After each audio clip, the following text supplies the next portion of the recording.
הסרט כוח המשיכה מתח את גבולות הקולנוע בצילום, באפקטים ממוחשבים, במשחק. 10 מועמדויות לאוסקר זיכתה לו הייחודיות שלו.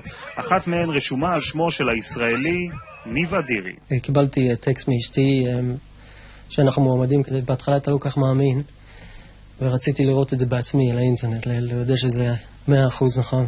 אדירי שנולד בכפר ויטקין ועבר אחרי הצבא לאנגליה, קיבל לידיו חומרי וידאו שקטים כמעט לחלוטין, שבהם הופיעו סנדרה בולוק וג'ורג' קלוני, והוא היה צריך ליצור עולם שלם של צלילים, שימחיש מה קורה כששני אסטרונאוטים נתקעים בחלל. לקטע שהם מבריגים את הפאנל מחוץ לתחנת חלל, הקלטנו הרבה מאוד מבריגות. זאת מבריגה רגילה שהקלטנו, ואחר כך עשינו לזה איזשהו טיפול בשביל שנקבל את הוויברציה.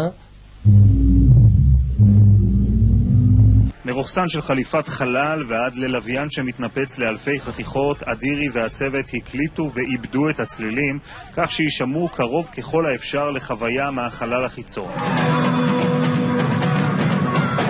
לפני 4 שנים הוא היה חלק מצוות הסאונד בסרט נער החידות ממומביי, אבל הפעם אדירי מילא תפקיד מרכזי יותר, והוא מועמד באופן אישי לאוסקר וגם ל6 פרסים נוספים. כן, הטקס זה מאוד מרגש, השטיח האדום, ואתה יודע, דברים שאתה רואה בטלוויזיה שנים, אתה יודע, אתה אף פעם לא מאמין שאתה ממש תהיה שם. נאום כבר מוכן? נאום לא. כן, אנחנו נחשוב על זה יותר מאוחר.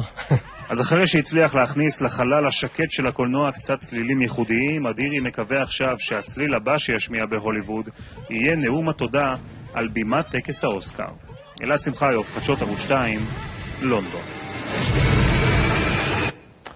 זה בעוד